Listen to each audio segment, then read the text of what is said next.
What is up, everybody? Welcome back to the Tape Never Lies pregame show. I'm Ivan Vargas, and of course, with me is my guy, Big Steve Edwards. What's up, Steve? Man, nothing much, man. It's another Sunday after a brutal week to navigate with changes. It's just, here we are again, another football Sunday, and you still have some life. I don't know about you guys. You wake up with just a little bit of life. You still wake up with some curiosity to what is about to happen today. So I think we're all excited. I speak for myself to see what we're going to see out here today. And it's Green Bay. It's a Green Bay game. It's not Green Bay week. We're here. It's the Green Bay game rivalry, the oldest rivalry in NFL and football. So let's see what happens. Yeah, let's see what happens. Big game today. Obviously, Packers are in the house. I obviously, you guys see my little caption there at the bottom, and that's just kind of how I felt, and that's where I am mentally right now with this team, Steve. Prove me wrong. Just prove me wrong, and I'll be happy. I have no qualms with being wrong. But from what we've seen, in the past couple weeks, Steve, is there any, other way to believe that this team can overcome all that and actually beat the Packers? It's a divisional game. In any sport, divisional games could go either way. Obviously, that's what you hold on for, that this team is corralled around each other in the midst of all the turmoil and controversy. And it's been going on for weeks, so it's not just the first week.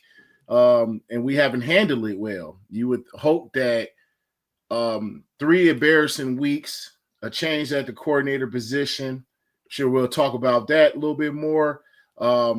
Inject some life, more so into this offense. So I think you inject life into this offense, you inject life into this team, you inject life into the special teams, and the little bit of fading that we saw our defense start to take.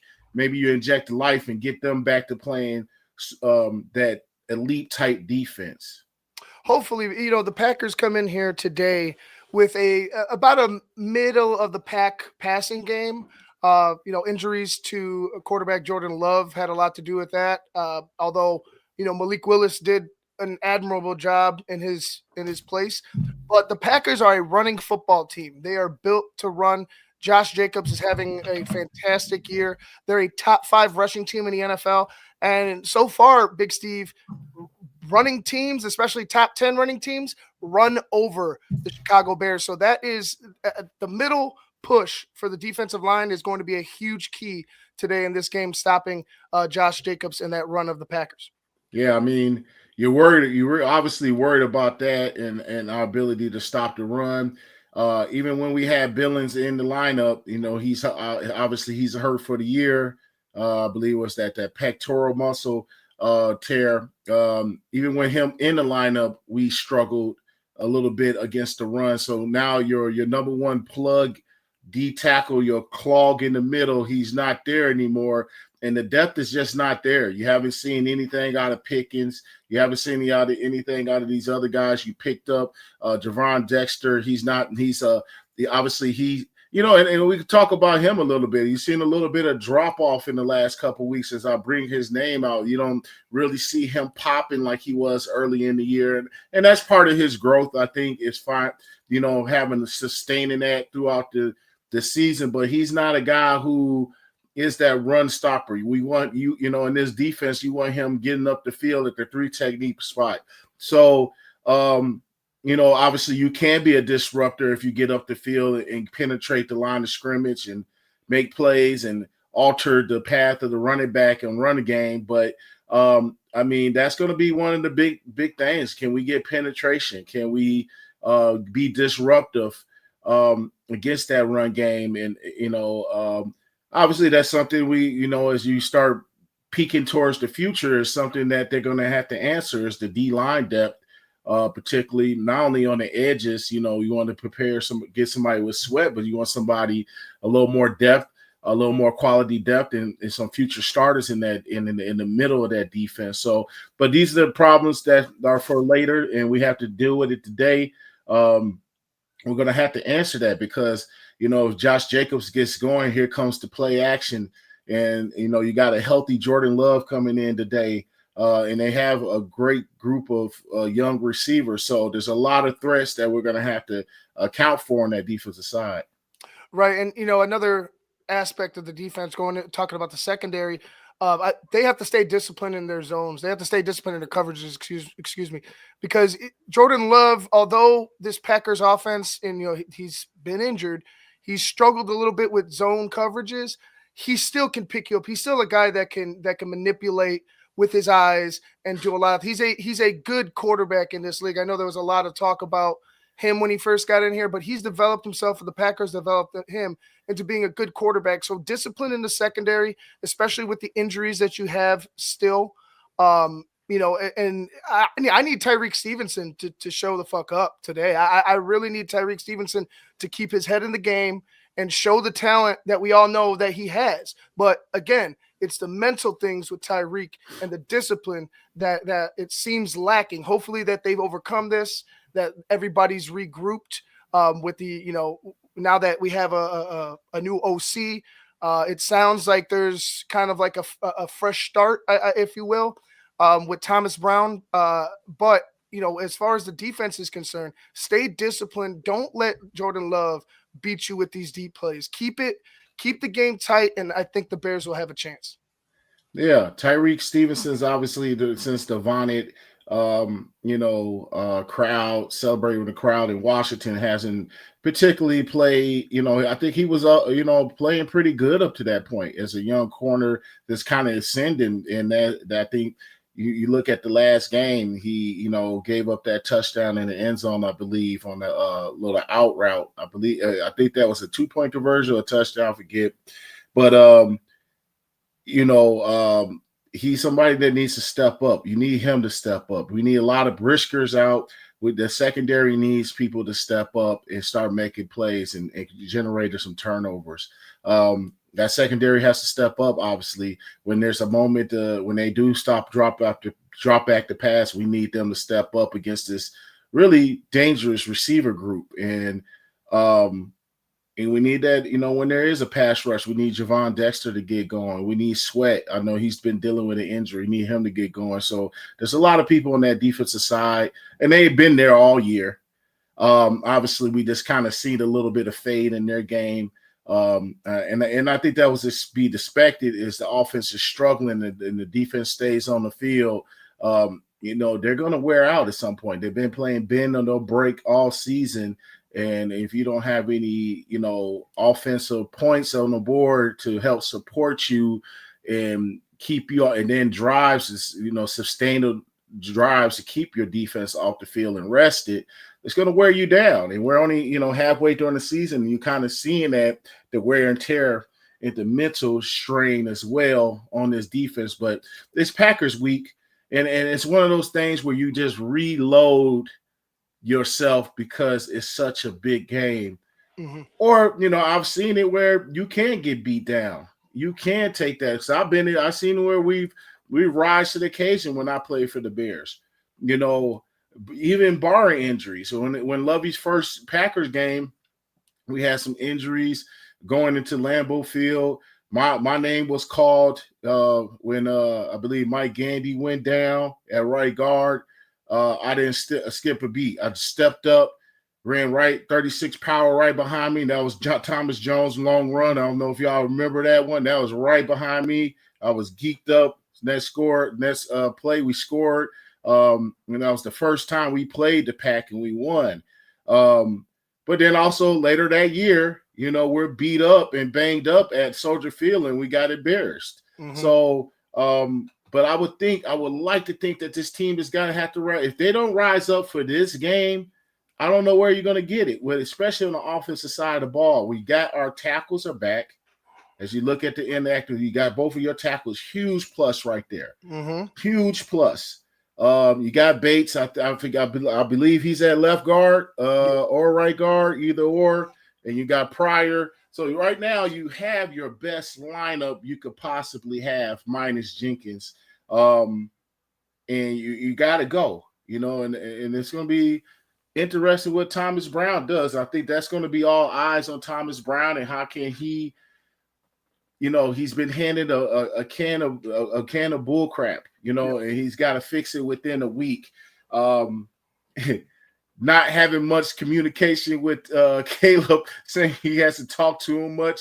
I hope they mend that relationship. Well, not mend it, but develop that relationship very quickly where they can get on the same page and get going. It's going to be imperative that our offense has early success. We cannot come out the first two drives, in particular the first drive, and be 3 and out.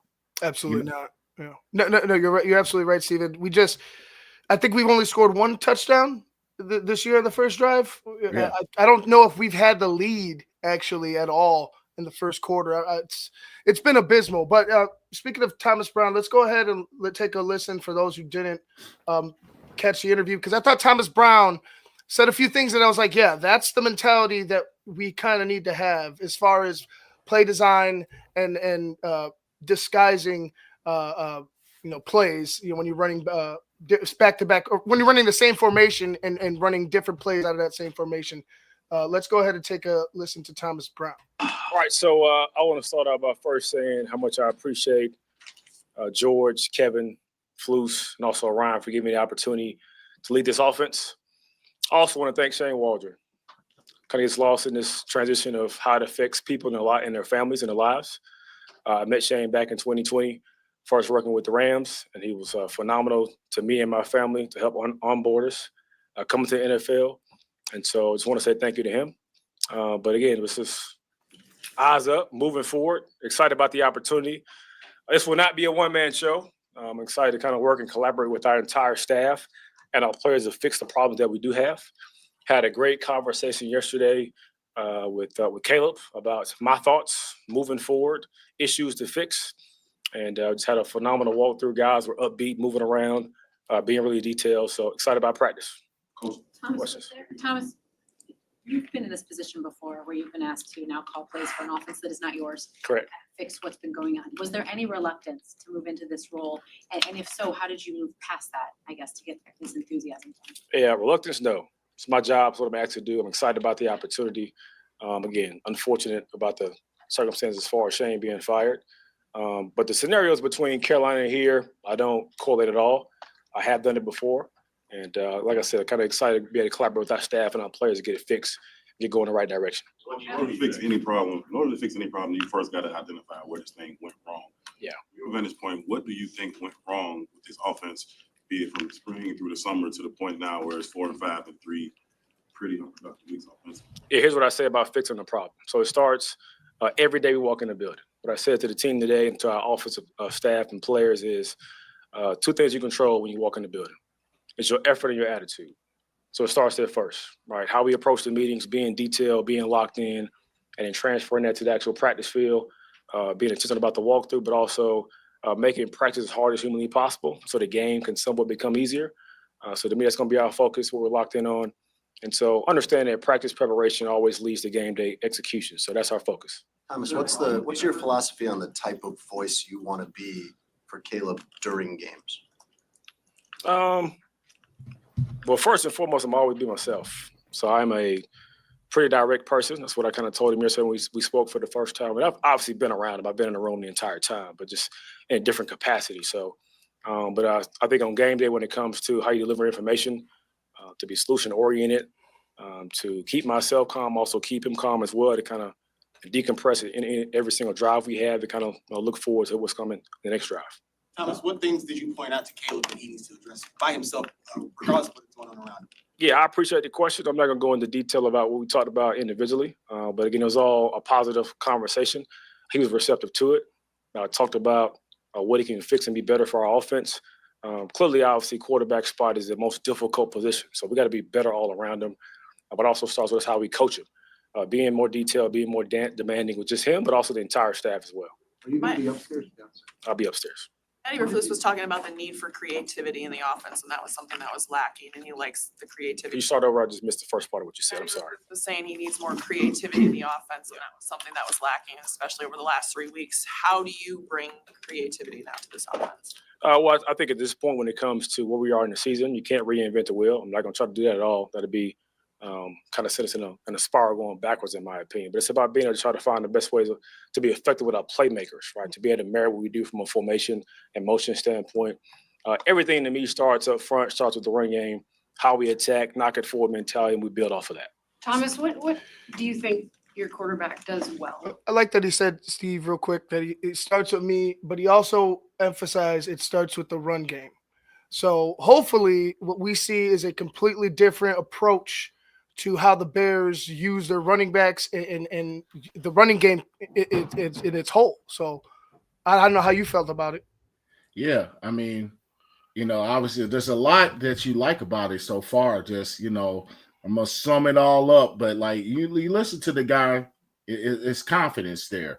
And when you hear run game, you hear the things that you should have been hearing. Now it's one thing to execute it, but I don't feel like I heard these things from Waldron. I don't think I've heard these things from your head coach as far as a identity. He's within a week, he's already establishing what his thoughts are.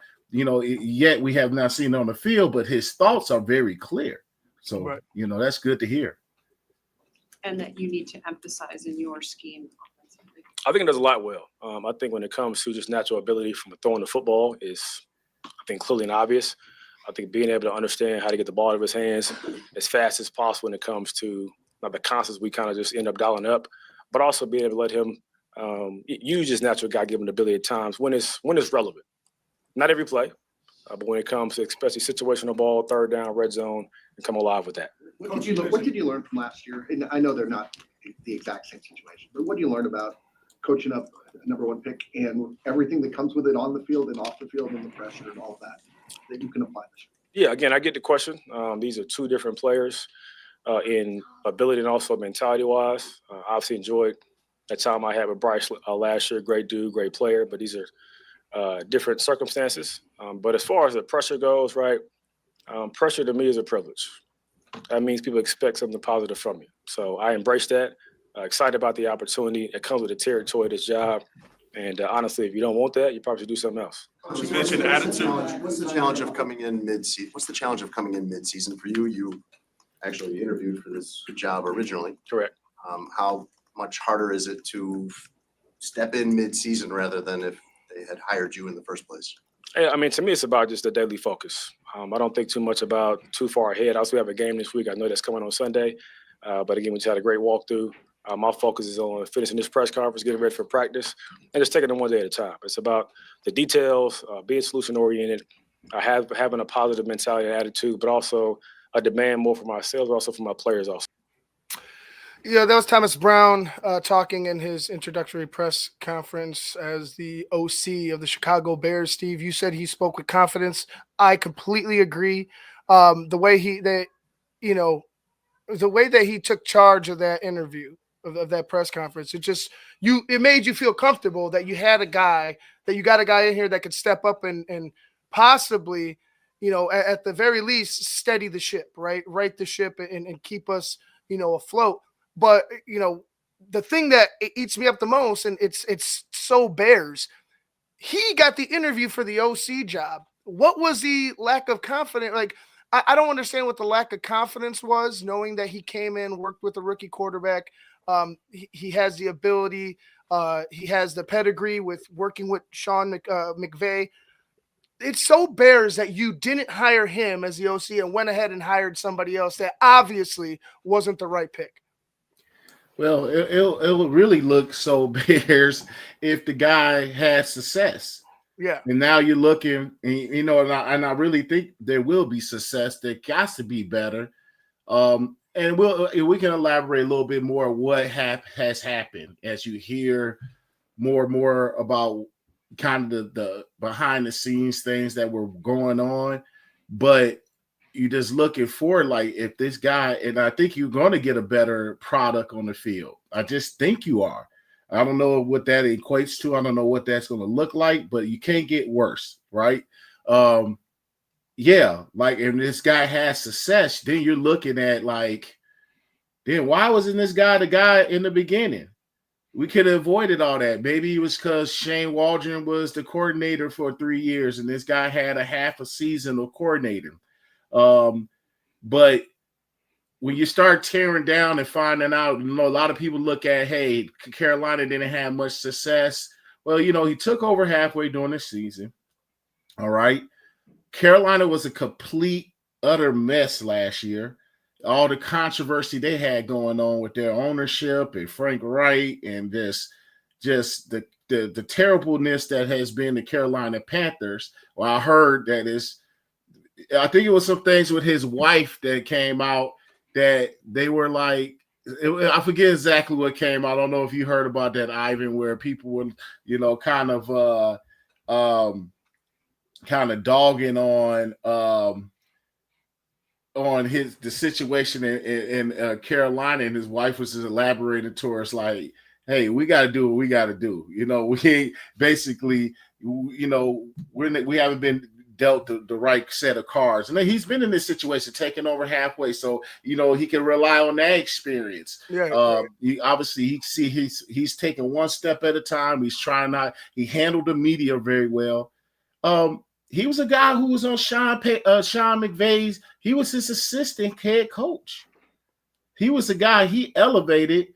He had a tight end coach, and now from what I've heard the story, McVay thinks a tight end coach is very valuable, with a sense of you understand the pass game and you understand the offensive line structure. You get best of both worlds, and that's how he thought about it, Sean McVay, because he was that guy at tight ends coach, and he thought that really helped him become a play caller. The guy has some people were saying he sounds like Mike Tomlin. Mm-hmm. He does. Like, his voice sounds like it, but the command is there. The composure's there. It makes you feel somewhat comfort. It just from the sense he seems direct. He seems in command. He seems in control. He seems very confident. And he's like, hey, I sat down with Caleb. I've been in the room, but like we sat down. I told him my expectations, where I'm at. And also, like, I hear that, hey, we're going to let him be a player when he needs to be a player. And I think that's a lot of things that happen with Caleb, where they try to make him a pocket guy. They had him, people talk about the 0 interceptions. And I think that's very telling too, that they kind of just like, we need to keep the ball safe. We need to keep, no turnovers. And this guy is a guy who needs to throw the ball. And you can see why he's late on throws. Maybe that was something that is kind of glitched him up. And that's something a smart person would maybe realize, like, we got to cut the guy loose and not have him, or a head coach as well, have this guy so hesitant to make plays and thinking about turnovers and just playing. And then the infrastructure of running the ball. You like to hear that off the bat. We're going to run the ball. And it's an easy thing to say, but you never really heard Shane Waldron talk about any of this with confidence, or put it out there and make it a clear point of what he wanted to do. And this guy's taking over halfway during this year, and there's no excuses. He's putting his foot forward, and I like it. And I hope he does very well. I hope, because obviously we want Caleb to get back on track. We want this offense to get going. But it's most important, let's get Caleb back on track, because he's regressing, and it's very dangerous. Real quick, we got, I believe this is his comment. Sam Osifalujo, if I butchered it, I'm sorry, sir. 199, I believe this is his question or comment. This franchise has no ceiling when it comes to creating a new level of lowness. Like I said, we don't know what the issue was, with Thomas Brown and the hiring process. But we know the Chicago Bears, and we know the track record and the prototype of coaches that they want in the building. So it's not really a shock that they went after a guy like Sean McVay, but it is a shock when you have a guy like Thomas Brown, who if anything, seems more confident than a guy like Shane Waldron. And he has an idea about himself. He knows himself. He has an identity to what he wants to do. And like you said, Steve, let's see if he establishes it. I'm not sure what's going to happen. I just hope all the best for Thomas Brown. I think if anything, we're going to see an increase in runs today against the Packers. Yeah. And I mean, I just want to see the run game. I want to see a balance. I want to see a little more Roshan. I want to see him get in there. I just want to see a lot of things that we haven't been seeing. And most importantly, some structure of run game, getting Caleb out of the pocket, making simple throws, and just cutting him loose a little bit. Cutting him loose. Let's see some things up the seams. And can we get the ball into Cole Kmet's hand? How difficult has that been? They make it look very difficult. Now, I had to, by force of hand, I had to put Cole Kmet into my lineup because Dr. KK from the Buffalo Bills is out. He ain't did nothing either. Just because he ain't did nothing. He's got Josh Allen, but I'm hoping that might be a sign from the football gods that I had to put Cole Kmet, and I noticed that last minute Kincaid was out, and I had to hurry up and make that switch that Cole Kmet and Thomas Brown gets him involved. I'm excited. That does give me a little bit of life, and I just think there's going to be some little. And now it comes down to the players too, man. I think we let the players off the hook a little bit in these last weeks. If you listen to Olin Cruz on The Score, on any other shows he's been on, and I agree with him completely when he talks about where's the accountability with the players. They're all pointing the fingers at the offensive coordinator. Granted, he was terrible, but that he needed to be the person to get them motivated. Your position coaches as well, Chris Morgan. It's a lot of people that it just goes towards, making this thing successful. Hopefully the change of coordinator, sparks a little something in these coaches knowing that you can be gone. Now it's the players because we changed coordinators. Are you going to be lagging on your routes, DJ? Keenan Allen, what are you going to be doing? I would love to see Roma Duze get more of a bigger role. Let's see everybody put a better collective effort out. Is it going to result in a victory? I don't know. That's not my prediction. Obviously, I'll tell you my prediction now. Green Bay, 28. I got the Bears, 21. I'm not picking the Bears. I'm done. I've been putting my neck on the line. It's been cut off like Game of Thrones, Ned Stark, about 5 times already. Not doing it today. But I hope the Bears win. I hope I'm wrong. But I'm going with but I think I think Green Bay is going to have 28, Bears 21. Just my early prediction. I just kind of fell into that while I was talking. But I think we're going to get a better performance, and that's all we can ask for on the offensive side. Yeah, I mean, that's all we want is a better performance, a performance that's going to help your defense, right? Too many times this year, Steve, we've seen this defense hold up its end of the bargain, keep teams down underneath 20 points. And, once again, the tale as old as time, the Chicago Bears offense sputters. So, hopefully a change wakes these guys up. You just got somebody fired. That should, if anything, that should wake your ass up to realize, hey, nobody here is everybody's expendable. It's you're going to have to prove you're going to have to prove it on the field, and you're going to have to hold your own to keep your job. And I feel like that's the way to go moving forward. Whether it be Thomas Brown is the OC next year with Flus or whoever might be coming in. I just want that mentality going forward. Hey, I hope if Flus is there and Thomas Brown's the offensive coordinator, that means we've turned things around, right? That means we have flipped this thing upside down. We don't got ourselves in the division, made the playoffs. That's what that means. Is Ivan said that. I'm like, oh no. But how about Ben Johnson comes in and they keep Thomas Brown as the coordinator, or John Gruden, or which is being put out there. We're looking at John Gruden. He would like dust his ass off. You know what I mean? Hell Like yeah. he's on Barstool. We're like, oh, but he sounds great. It's like he's not gonna be playing no shit around there. You know what I mean? But the Bears won't do that. They won't do a John Gruden. Y'all know that. We won't even get the guy like Ben Johnson, who we don't really know much about his personalities as a leader, because he got Dan Campbell, but even if he's not that guy who's a rah guy, but is like just a top coordinator, we'll mess around and not even get him. He's available. Right. We'll like I said, we'll go get Dan Schmitz over there with the Jaguars, D coordinator.